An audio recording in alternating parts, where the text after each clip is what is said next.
Hello, everybody. Greetings and welcome to another one of our podcasts. So, we're going to go over some things today at LWP. I'm trying to get my, like, all of the audio and video and stuff done right, but it's not cooperating with me very well. But we'll figure it out. I'll move this a little bit closer and then we can get this thing to stop, like its little twitching thing. And there we go. Not too close because I don't want to scare you guys. But right there, that works for me. Okay, so welcome, you guys. I wanted to go over some things today we're going to talk about. But what I also want to go over is I'm going to move some things around here, moving some windows and stuff. I didn't create something that I need to create for you guys. Actually, I can show this. And let's see what this one is.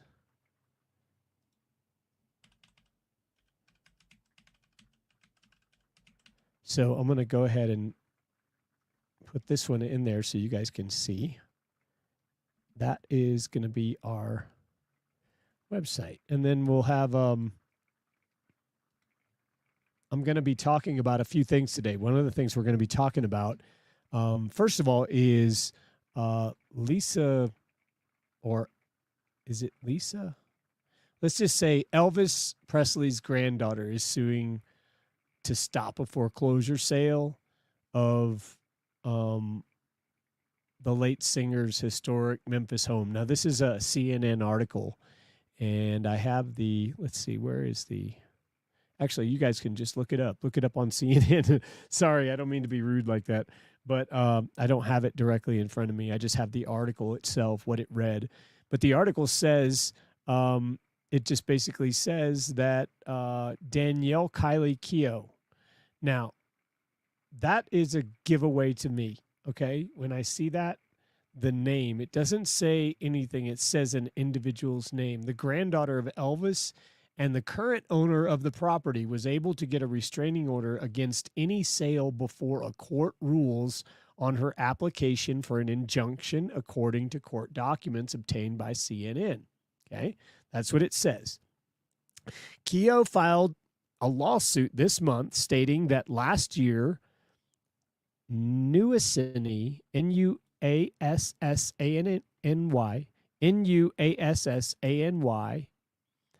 Investments in Private Lending LLC presented documents purporting to show that Lisa Marie Presley had borrowed $3.8 million from Nuassany Investments and gave a deed of trust encumbering Graceland as security. So she put up Graceland as collateral. Lisa Marie Presley, Elvis's daughter and Keough's mother, died in January 2023. This is guys, this is like right here. This is textbook exactly how this stuff happens right now. This is it. So follow me on this, okay? So Elvis's daughter and Keough's mother died in January 2023. Lisa Marie Presley was the sole heir to Graceland of her father's estate. She was an heir, but they only left that estate for a life estate. They didn't change the wording properly, and it ended up only being a life estate. And then the granddaughter gets garbage. That's how quickly an estate can go. Elvis's from a trust to Lisa Marie, and then to the granddaughter because she doesn't know what she's doing, and they didn't do the stuff properly. They didn't make the proper documentation, and it's surrendered automatically. And then she gets an estate that is just like basically like you came from as a immigrant. That's kind of the same thing. You don't have any rights. You can't own land or anything like that. So even though they're saying she owns land, it is not like you say. It's because you don't have, it's not like it says. You don't look at that deed, and the deed of trust doesn't say anything, especially when she put it up as collateral for whatever was borrowed. And then when they borrowed it, they converted it back out of trust into something else, into a mortgage itself, and now they're foreclosing on the mortgage. So that's just that easy. By not knowing how these things work, we get duped into taking something that, well, shouldn't have ever happened that way. So she said the documents are fraudulent. That's what the lawsuit says. Lisa Marie Presley never borrowed money from Nosany Investments and never gave a deed of trust to Nosany Investments. The court document also identified a notary in Florida who said she, quote, never met Lisa Marie Presley nor notarized any document for her, end quote, despite her name being on loan paperwork. So they've got some issues there. The lawsuit alleges Nosany Investments in Private Lending LLC appears to be a false entity created for the purpose of defrauding. CNN emailed Nosany Investments in Private Lending LLC and received an automated reply. We are currently out of the office. We will resume normal business hours on Tuesday, May 28th, 2024. When CNN attempted to reach Nosany Investments in Private LLC by phone, the number was no longer in service. The business was listed in a court document from Keogh's attorney as being located in Kimberling City, Missouri, but CNN was unable to locate a business in the state of Missouri by that name via Secretary of State's office. CNN was also unable to locate a business by that name when searching nationwide. Now they don't have to. They don't have to produce that because it's a non-judicial foreclosure. Nosany Investments has now scheduled a non-judicial sale of Graceland based on the fraudulent deed of trust. The lawsuit reads, the sale is scheduled for May 23rd, 2024. This is an action to enjoin the non-judicial sale. According to court documents obtained by CNN, the temporary restraining order was granted on May 15th, prohibiting Nosany Investments in Private Lending LLC from conducting any non-judicial sale of the property. CNN has sought comment from the representatives and attorneys for Keogh, and that's Keough. In a statement, Elvis Presley Enterprises, the company that manages Presley's estate, concurred that Nosany's claim was illegitimate. Elvis Presley Enterprises can confirm that these claims are fraudulent, the company said. There is no foreclosure sale. Simply put, the counter lawsuit has been filed is to stop the fraud.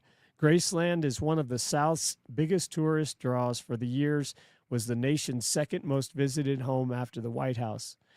In 2020, a Presley executive told Rolling Stone that Presley estate was worth between $400 million and $500 million. Lisa Marie Presley annually earned seven figures from it, based on a court filing in her 2022 divorce. A hearing is scheduled for Wednesday at 9 a.m. at Chancery Court in Shelby County, Tennessee, folks.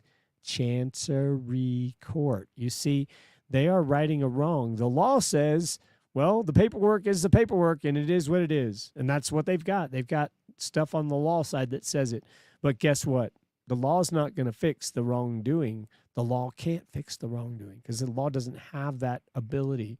But that's what equity does. And statutes, rules, and codes are very, very jealous of equity jurisprudence, folks. You got to be very cautious of jealousy, okay? Jealousy is not a good trait to have. But that was from the CNN article written by Raja Razik in CNN on Tuesday, May 21st, 2024 at 5:58 a.m. Eastern Time. Elvis's granddaughter fights Graceland foreclosure sale and alleges fraud. That's the title of it. And I will throw this. Actually, I can do this on the screen. If you guys want to look at it, you can take it. And I will put it right here. And then I'll hit enter, and then I'll show it for you. There you go. So you guys can see if you want to see that. There's the address for that. Okay. And I'll just leave that up there for until I change it. Okay. So now I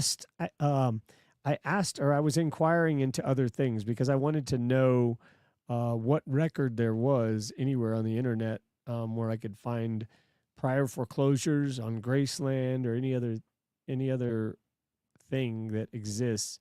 And it said that the estate was managed under the aegis, the AEGIS of Elvis Presley Enterprises, and ensuring a veil of stability despite the occasional whiff of controversy in the air, perhaps, akin to a garden party disrupted by an unexpected Tennessee thunderstorm.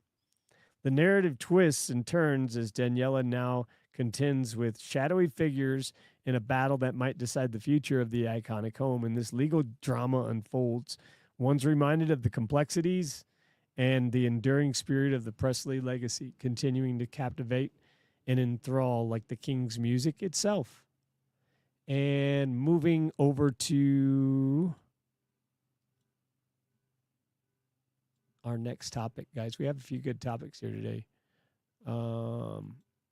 Okay, so I'm going to talk to you guys also about declarations. We're going to talk about the difference between declarations and affidavits. We started to talk about that. I started to give you a little bit about that information, but I'm going to elaborate on that. I want you guys to see that there's more to this than just what we talked about before, and specifically where these things are, where they are located. Let me make sure I don't have any other thing that I'm going to give you.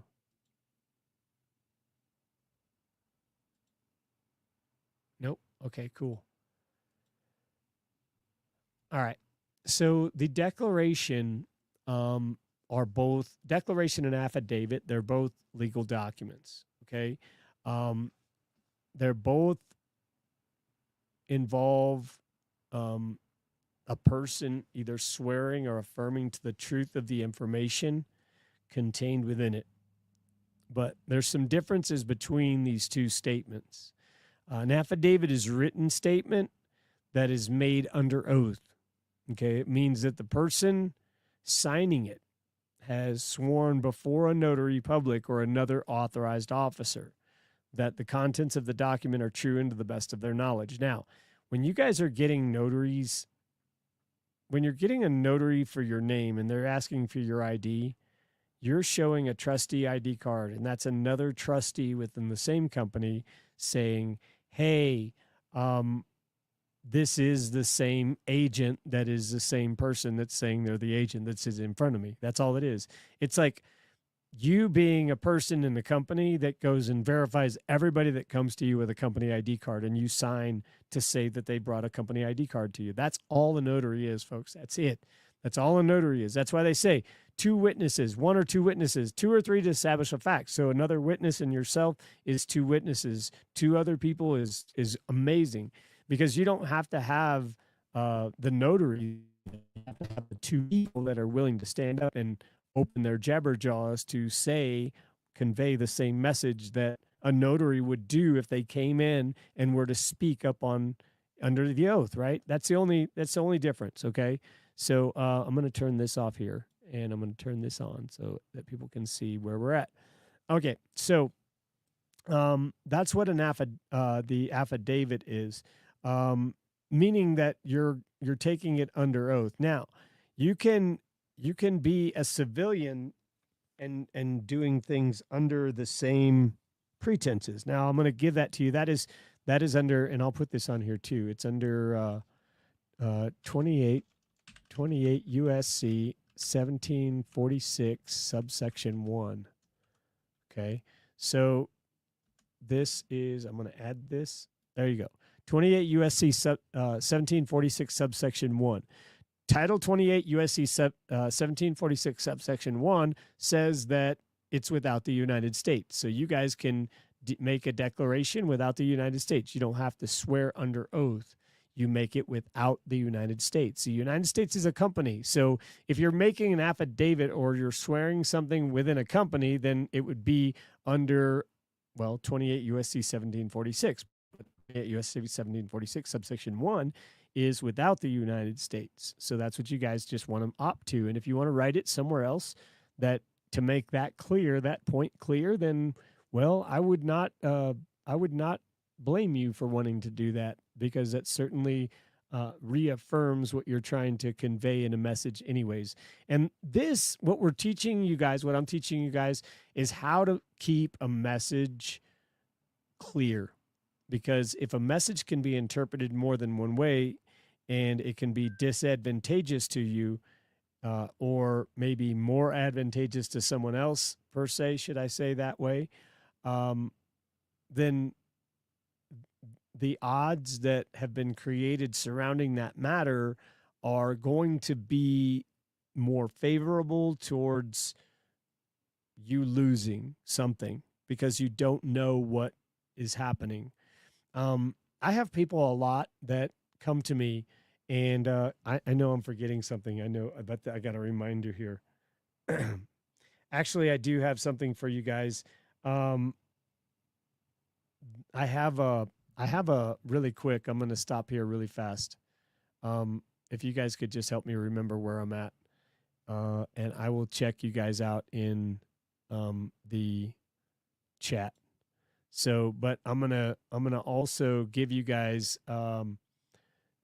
the let's see. I got to go to Telegram here really quick, and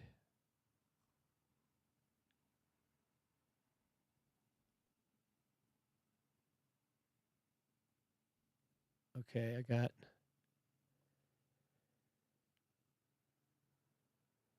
Okay, so I don't.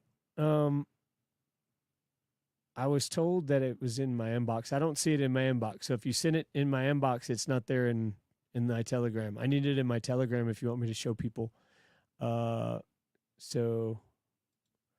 anyway, I don't have anyway. We have a like somebody that um that was successful. Well, somebody that did a W-4 over a year ago. I just know the details, and that's that they checked their credit and they had 12 accounts drop off their credit report since that W-4 was done. And so they're saying, well, I came in a little bit later, but it's okay. You know what? Congratulations. And that's awesome. I'm glad. So hopefully that improved things for you a lot. And I'll just get back into this. I mean, I'll just jump right back into where I was. When you're making an affidavit, you're making a sworn statement under oath, okay? A declaration is also a written statement, and it's also under oath, but it doesn't require the presence of a notary or any other authorized officer.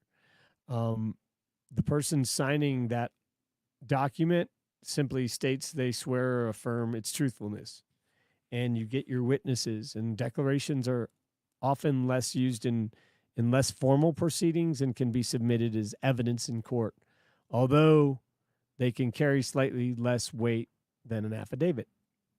And I just saw this. Okay, so I'm going to do this though.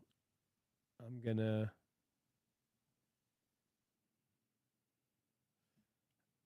to cut out the name.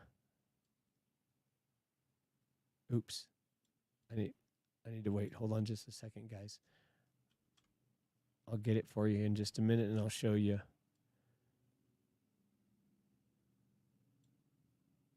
Okay, so let me go share the screen with you. This gets complicated. All right, here we go. I'm going to move this over here, and then I'm going to share with you guys, present, share screen. Yeah, I know. My goodness. Okay, that's not what I want. Window. Okay, this is what I want. So it says, okay, I haven't been here in a while, but I just wanted to share my testimony on W-4. It took a while, about a year. But today I went and checked my accounts. Over 10 accounts have been removed from my report. I know we have probably moved on to other things, but I had to share this. So never too late for that, guys and gals. Like, that's awesome. Good for you. And that's amazing. So like, however that worked out, I'm glad that worked out for you guys, like, awesome. Good job. And I'm glad that you were able to, be successful in that. Let me move some things here real quick. There's so many controls on this. It's not that bad, but there's a lot of controls. Okay, so I'm going to hide this. I'm going to show this. Okay, so I'm going to go and get back to what we were talking about here. While both declarations and affidavits are sworn statements under oath, the main difference is that an affidavit requires a notary public or other officer, and the certification of the signatory's signature, while the declaration doesn't. Okay, so that's kind of what it comes down to. Excuse me, real quick. I dropped my glasses and I had to pick them up in case I need to use them. Okay, so another thing I wanted to kind of bring in is we're going to talk about a few things, but as human beings, we rely on words to communicate thoughts and ideas, and but words aren't just tools of communication; they're also like really powerful instruments that can be used to manipulate public and the public's opinion. And we're going to explore in brief ways that words can be used to shape perceptions and beliefs about like the world around us. And we're going to talk about the power of language.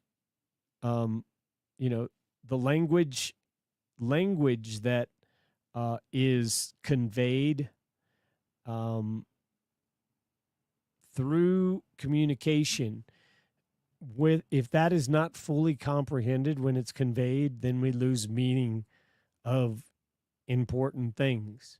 Um, a good example, a really good example, you guys can point to this, would be like a text message. Have you ever have you ever sent a text message and you thought, okay, well, I'm going to send this text message. I hope they don't take it the wrong way. And maybe you don't know them so well, and someone comes back and they get mad and it was like, oh no, this is a big misunderstanding, you read that wrong, the wrong way. Like their perception of receiving something is huge. That's why we can't go on being victims when we're working things out to try to be accountable. So you can't go in one word and say, okay, I am no longer going to act like I'm not competent to handle my own affairs, and then go and say that somebody victimized you. Okay, because the whole idea behind it, and I'm not saying that you're not a victim, any of you. Okay, you may all be victims that are watching. I don't know, but the fact of the matter is that if you do get victimized in anything, you have to get beyond that. You have to forgive and move on, because you can't continue to grow and be who you really are as a being without healing through that first. And that means forgiveness. And you can't, like, there's nobody to blame. There is nobody to blame. See, this is something that was placed in people's minds a long time ago, that you got to find somebody to blame. Somebody's at fault for this because this would have never happened if this. And that's how everything is portrayed to everybody. And people buy that as being what it is. I can remember, like, I'm sure you guys know that in this last year or 2 or 3 years, some of your lives may have taken a 180-degree turn where you believe certain things to be a certain way before, and now you're just like, never would I've ever thought this, but it is totally changed. And that's because, well, things are changing and evolving in a very rapid way that has, like, I've not seen this in my lifetime before. But it's totally 100% okay, and it's just this time. This is this time of this cycle. We are in a cycle that this is this time of this cycle. And throughout these cycles that there's records of, if you want to dig deep enough, you can look at there's a lot of really accurate records. If you guys want some really good information, I'm going to tell you that you can go and listen to Jason Brashears on archaix.com. He's got some really good stuff. It's archaix.com. The only thing about Jason, I wish he would have listened to my previous messages to him, because I wanted to help him get his situation fixed. And I truly believe that he has a podcast on YouTube that he recently did where the marshals came out to his house, and that's because he's misclassified still, and I can help him fix it. But I need to get a hold of him. So if anybody knows him, then let him know that, hey, you know what? I'm willing to give you a help out here, help you out, because not because I don't want anything from you. But, you know, he went through the same thing that I did. He went through a lot longer than I did. But, you know, I mean, it doesn't matter. It's like you go through these periods of time and you can tell that he's done something different with his life now than where he was. And you know, this isn't about condemning another man for something that they did already, that they already spent time in a cage for. um if people did things that were wrong, even if they were justified in not Roman pontification, then I would still say, you know, you serve your time, you know, you don't owe a dime. That's the bottom line. You pay your dues and you're done. That's it. They can't keep, people can't keep holding stuff over you saying, we want to have this additional contract with you too.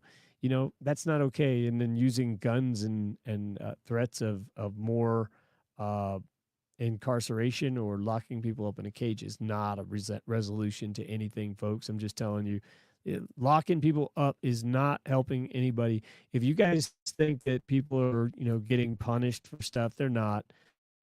That place is, it's just inhumane. I'm telling you guys, like, for some, people belong there. For victimless crimes, people belong there. And there's nobody that, I mean, if you guys think about this, we say, well, we have a creator that, you know, I don't know, maybe people think that you have a creator that punishes people. I don't believe that. I think that, you know, everything in nature is like always giving, it's always forgiving, you know, it's always like willing to lend a hand, like you're part of one big universe, right? I mean, wow, isn't that prophetic? But and it is what it is. Um, the the use of um, words in manipulation of public opinion is probably the most powerful tool that has been used throughout history to maintain the status quo, which is basically the way things are right now, and advance the interests of those in who are currently in power. As people, we have the ability to evaluate information that we encounter and to make informed decisions about things that we want to do. Okay. And language is a system of symbols that allows us to express thoughts and feelings to each other. Words carry meaning and connotation that can shape perception and beliefs about the world around us. For example, the use of words like terrorist or refugee, they evoke emotion and responses that influence how we view and see and perceive groups of people. Um, the use of uh, propaganda, and propaganda is a form of communication that was designed to influence public opinion or behavior. Okay, so you know, when they come out and say, well, I'm going to give you guys a good example. I saw a really great example. What is the guy's name? Terrence Howard, that came out with this whole new theory to stuff. Okay, folks, this doesn't happen by an accident. I mean, I'm not disparaging anything or anyone. And people are saying, well, the guy's been through a lot. Well, you know what? I mean, I'm not. Listen. I'm going to say this. Okay, if there was information that people that were in charge didn't want the public to see, it would never be allowed out there, period. There is a reason why it's allowed out there, because it's to create confusion. It's to create, well, maybe he's on the right side. Maybe he's the one that's going to come save the day. Maybe he's the one that's the false prophet that everybody talks about in the scripture, right? I mean, I don't know. I'm speculating like anything, folks. It can be to any one of these degrees, but I will tell you this, that he's not going to go poor. He's not getting beat up by anyone. He is still out there talking as much as he wants to talk about whatever he wants to talk about. And it is what it is. I mean, just you need to look at the facts instead of what people say. All right. Look at the facts. Nothing's changed. Somebody went on and said something, And that, I think that's something, is just to create a little distraction over here. Like, look over here. Oh, you can't see anything over here. Nothing going on over here while they're eating the side of your head off over on the other side. Oh, by the way, I keep forgetting to do this every single time. The following program contains mature content and is the truth. No part herein is intended to be legal advice and is for entertainment purposes only. Audience discretion is advised. Okay, so yeah, I keep forgetting that every day. Social media platforms have become more and more of a source of like this news and information. But the platforms are used to spread misinformation too. Like during the 2015 presidential election, Russian agents used social media. Russian agents, folks, Russian agents. Ooh, Russian agents. Who are these Russian agents that we don't even know? In other words, there's something that we can't see, right? A fearful thing that we can't see. Oh, these Russian agents are coming to get us, the boogie monsters, right? Okay, that are use social media to spread false information about candidates in an attempt to sway public opinion. Now, how easy would that be if you have control over everything to say some boogeyman far across the way has caused this thing and we're never going to be able to see him, but we do have a problem and you guys should really do something about it. You get it? Like, we have to change something. And that's the whole point, is they want the change. Now, corporations' vested interest in maintaining the dominance over the public opinion. They put a lot of money into this, and it can lead to the use of words and languages that are designed to shape perceptions of certain products or services. Like, for example, many companies engage in greenwashing, which is a practice of making environmental claims about their products or services that aren't supported by evidence. So put a green symbol on the side and say, well, we're part of this. Or, for example, another great example would be the organic. Okay, now organic has become a statutory word. So if you look up organic under statutory, it says something completely different than what organic by the definition of our creator would say. So organic means it comes from the ground. It's not touched by any chemicals or anything like that. And then they take the word organic and make a statutory word out of it. And they're like, oh, now here's organic. Now it's only going to include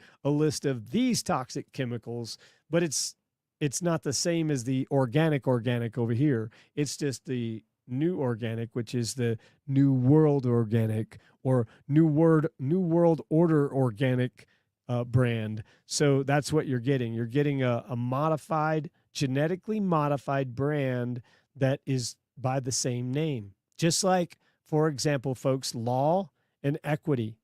Okay. Equity follows the law. Okay. But the law will go only so far before equity has to take over.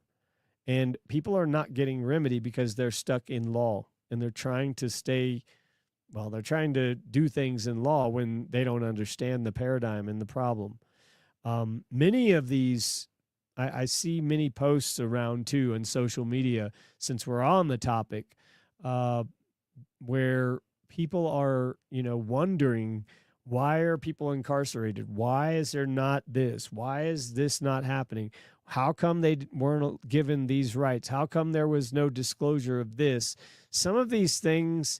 Now, when you guys start pressing these issues under constitutional stuff, I believe, and I say I'm talking about the court system, the judiciary, they feel compelled they can't totally just say no. I mean, if they did that, then people would say there is no law, then you guys don't exist, and they would start figuring the stuff out much faster.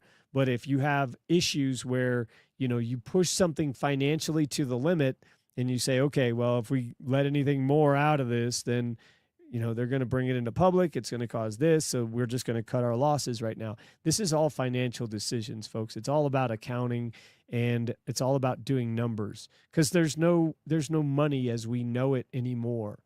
Yeah, it's crazy. So that perception of what we know as money isn't what we know it as. Those corporate interests have what they've done is they created, so it was the same people creating the companies all along at the very top. It was the top people. And then people started like getting into the mix and discovering what those people had done. And they started following that. And that was just, that was the way to make money. And that they followed these other people that did this money thing right into the same pit that they were in. And now many of them have made money into this system, and they don't even know that there's another system that parallels this that is for private people. But they're wrong. And I think much like the Elvis Presley article, the estate of that, the only way that gets into that situation is if somebody makes some sort of promise or attaches something to it. So maybe they'll win, maybe they're not, won't, but I know that the Chancery Court is going to take a look at it, and if they're right on the records, then equity will see done that which ought to be done. So let me move on here. I'm going to talk about a couple of things. I'm going to talk about what a sovereign citizen is. Okay. We're going to talk about a sovereign citizen too. A sovereign citizen, sovereign actually comes from the Latin word super anus. So you guys that are sovereigns are like not just anuses, you're super anuses. Congratulations and good job. Just kidding. No, it's comes from super anus, but it means above. In legal terms, the sovereign refers to someone who's not subject to the laws of another country or state. Okay. So when I told you guys, when you create your own estate, and remember, Anderson's Law Dictionary, 1889, says state, estate, and status are all the same word. So when I tell you guys, I've told you this before, when I say your status is what your state is. So when you give them their state as a public charitable trust, handing over their state, whatever, then you agree and acquiesce to be in their state. When you could have your own state, and the states are sovereign, right? States are sovereign. So when you connect those things together, you start to see, wow, you know what? Wait a second. That's what happened because I'm not that. I haven't created that thing. And it's not an entity. I don't want you to think of it as an entity because it's already there. Okay. You guys don't need to go and be big creators on that stuff. What you need to do is just learn to get back with your creator, and then everything will fall into place. And it's a matter of just making choices. I'm not saying you got to get right with God. Okay. I mean, you know what you got to do, and I'm not here to preach to anybody. So you guys do what you got to do. But this other stuff is just like physical, semantic stuff. So, cause like I'm speaking from a spiritual perspective to you guys, cause like all this garbage is physical stuff. And I'm telling you, like from a spirit to a bunch of other spirits, that you got to clean this physical garbage that we did here in this physical world that we don't belong in up, because it wasn't ours to go and like do this garbage here. It was a place that we were not supposed to be. We're here, and these people tricked us into, or I wouldn't say people, these other beings that are not good tricked us into getting into these things that we should have never gotten into, because everything here is all abundant. That's what it comes down to. So when you start realizing that, you know, this abundance it's out there for people to see, as soon as you guys want to wake up and get your world out of what you've invested your whole life into, and that's everything like physical. And you know, there's people out there that are hurting from losing physical stuff, because the physical stuff, the way it was acquired, should have never been acquired that way. And I can't change the way somebody acquires it, but I can sure tell you what the right way to do it is. And like everything you've done, you can go and back and get the records for and to fix. But you gotta learn, and you gotta give yourself time to learn this, what I'm showing you. And when you do, then you become very powerful and nobody messes with you again. That's the idea. So moving on to the second half. Now we know what a sovereign is. sovereign implies that individuals believe they're not subject to federal or state laws and can claim certain rights based on their interpretation of the Constitution. Now, in that context, it's talking about, in legal terms, it says a sovereign is someone that is not subject to the laws of another country or state. That's true. But in that context, it's twisted. It said implies that the individuals believe that they're not subject to federal or state laws. That is incorrect. That would say that individuals, okay, that's the key word. The key word being it implies these individuals. Okay, yes, it implies that individuals, because by definition, the word individual is an entity, a corporation of the United States. So you're using public property again to do that. If you are using private property, it is different because you are not now coming to them at them with their property. Citizen comes from the Latin word civis, which means citizen. Okay, it refers to someone who's a member of a particular community or nation and is subject to its laws and customs. Okay, 501c3, 501c4, the churches you belong to. You guys are now members, and now you are subject to 501c3, 501c4 customs, laws and customs. It's the same thing. It just draws you right back into being a U.S. citizen. So anytime you're members of something that the U.S. citizen or the United States owns, think about this, because every corporation is registered with the Secretary of State, and every Secretary of State is a member of the state of, and every state of is a subsidiary of the District of Columbia. So in a nutshell, so individuals consider themselves citizens of a higher power than the government. That's what it's trying to convey. But that's not really the truth. It is someone who knows thyself is actually where everyone else wishes to be. And you can't, I mean, it's not a bad thing to know, to have these rights and to know that, you know, something is the way it is. It's just, I mean, people are misinformed to a lot of things, the way things are. And when we start squaring things up the way that the truth is, it really makes a lot of sense. People are upset until the fact that they learn that, wow, you know what? I can change this. And that's kind of the frustrating part. Is the most frustrating for everybody is they've damaged me forever. That's the perception we have. They've damaged me forever. And that's not it. It's not even you they've damaged, because they can't damage you, because you're a creature of your creator. You come from your creator. No one can damage you. You can't be damaged. Seriously. The only way that you can become lesser, and it's not damaged, it's just lesser. It's just, imagine, like, I don't know. You guys remember those what do they call those things where you the sugar diabetes stick? It was like a sugar stick, and then it had a bunch of different powders that you could dip it into. It's one of those things that I'm talking about. And you take one of those and you put one of those on, like, stick the sugar in, and you get more diabetes, and you're like, boy, I can really speed up this diabetic process right here, you know, by eating that stuff. And it's just not, it doesn't ever come to be anything good. It's just pure 100% sugar.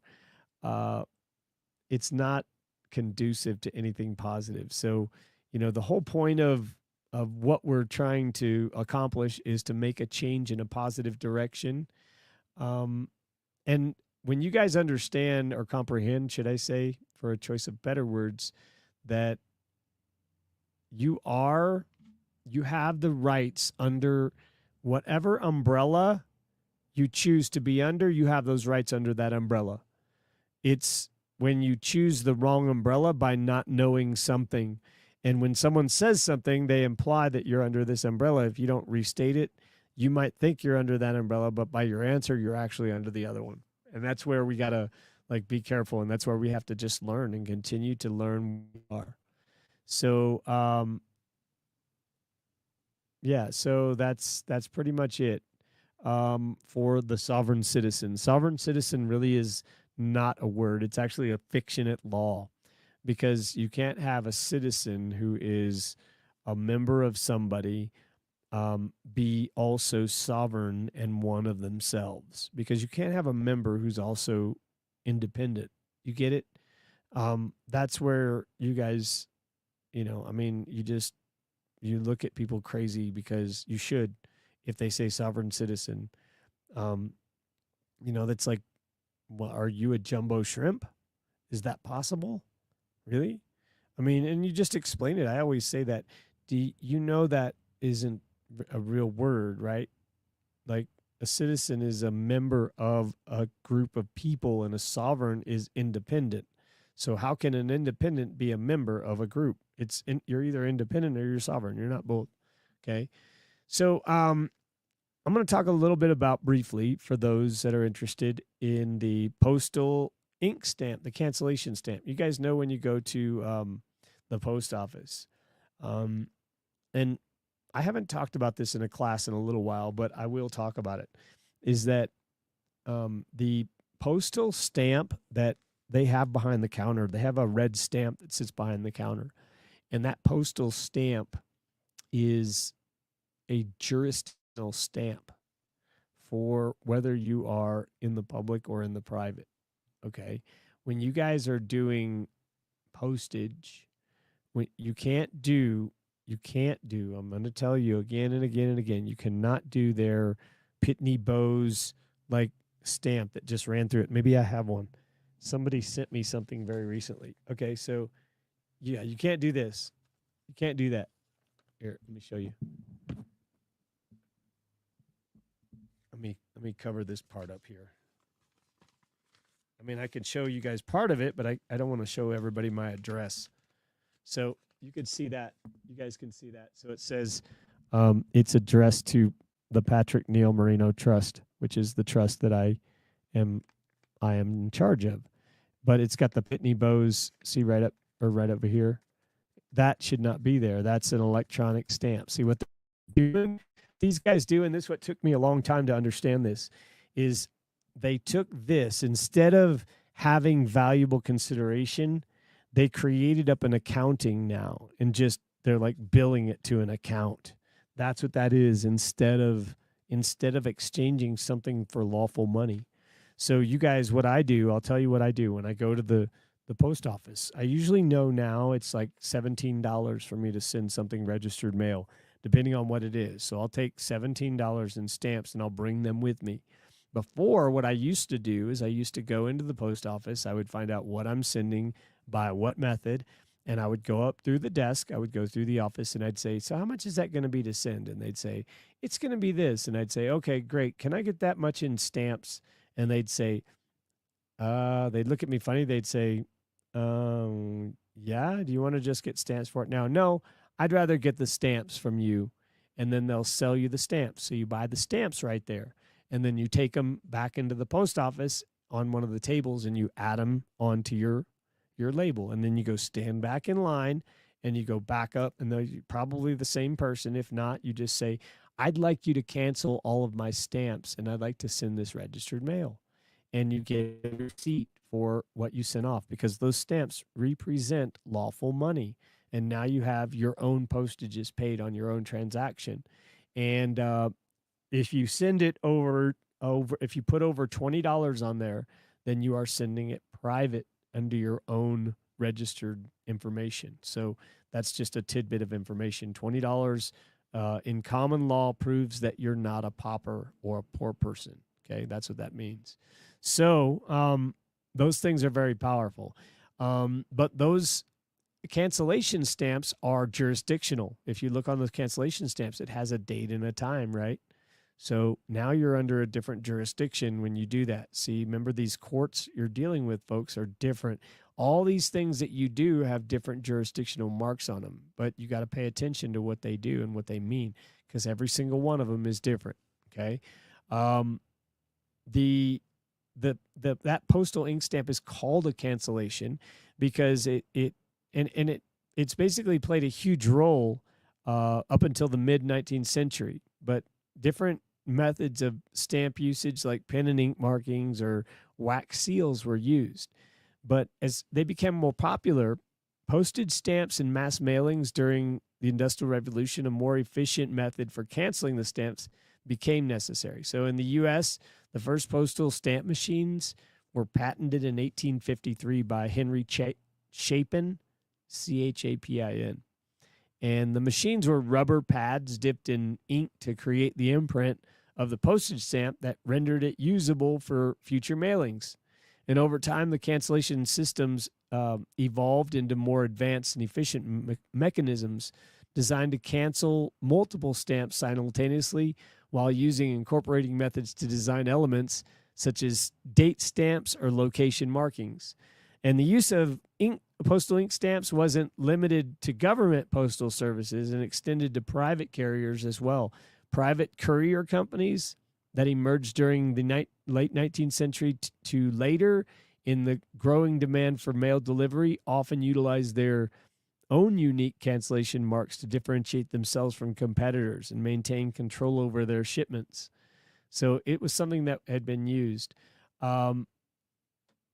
The primary difference between the cancellation used for private men and women and commercial lies in the context of application. Okay. Both groups utilize postal ink stamps as a means for verifying postage usage, but private individuals might apply them to personal correspondence or packages sent through public mail services. In contrast, businesses or organizations use commercial mailings would likely employ cancellation to track shipment, establish proof of delivery, or enforce contracts related to shipping and handling fees. So remember, in your capacity, whatever capacity you're operating under, if you're an agent of a mini corporation, a subsidiary, because the state of created a name, right, on a piece of paper, and that is a subsidiary of the state. So that's what you're using. And many people can't get that whole process into their mind. Like, what? What did you just say?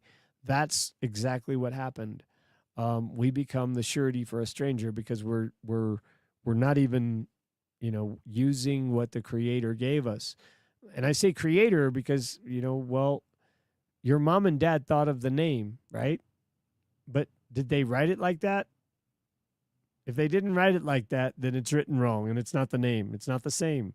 It's not the same name in the same name game, okay? It just isn't. So general post, let's talk about that. General post refers to overall operation and management of a postal service within a country or a region. And it covers different aspects of policy making, regulatory oversight, infrastructure development, service delivery across different communication channels, including mail, parcels, and electronic transactions. In a lot of countries, a general post is administered by a government agency or public corporation, like it is here, USPS, responsible for providing postal services to citizens and businesses alike. And these organizations are typically governed by laws and regulations that establish standards for quality, efficiency, and security in the handling of mails and parcels. Boom. It's just like public regurgitation of gobbledygook. As technology continues to evolve, so does the role of the general post in addressing and emerging challenges related to digital measures to hang on just a second. Let me find my spot here. Okay. Let me start over. As technology continues to evolve, so too does the role of the general post in addressing emerging challenges related to digital communication, e-commerce, and cybersecurity. This may involve investing in advanced technologies such as automated sorting systems or implementing new measures to protect customer data from unauthorized access or theft. So general post requirements represents the comprehensive administration and management of postal services within a jurisdiction. So as private civilians, you guys need to make sure that you're getting the documents, the things that you're doing stamped, okay? Because that is your jurisdictional authority in everything you're doing. When you're doing these documents and transactions, you're running a jurisdictional authority that is, you're giving them authority to do stuff. If you choose to opt out of that, and the more stuff you do, I mean, make sure you guys are all super for real. Like, stay above um, in legal terms. That's what a sovereign is. So super anus. Like, people aren't going to want to be that anymore. They're like, no, I'm a super anus citizen. Yeah, go try using that one. I'd love to see that. I want to see that on video. Not really, guys. Please don't do that. Don't hold court on the side of the road. So we are going to let's see. I wanted to see if there's anything else here that I'm missing that I didn't give you guys. And I don't know if there's any questions. I can go look in the questions. Yes, Chad Pruitt. Yes, they will try to put the metered mail stamp. Also, they're going to try to do it, guys. You got to keep it away from them. That's why I don't give it to them. When you guys go in there, I'm glad you brought that up because that's a good point. These people are sneaky, and I go in there now. It's just like I do it. Like, okay, here's what I got to do. Here's my mission and my goal, and I know what I have to do. You guys are like going in there with thinking, okay, I got to do this. I got to do this. I got to see. I don't do that anymore. I did that, and I remember that, and I got to be empathetic about that and understanding. So, Chad, thank you so much for that. But the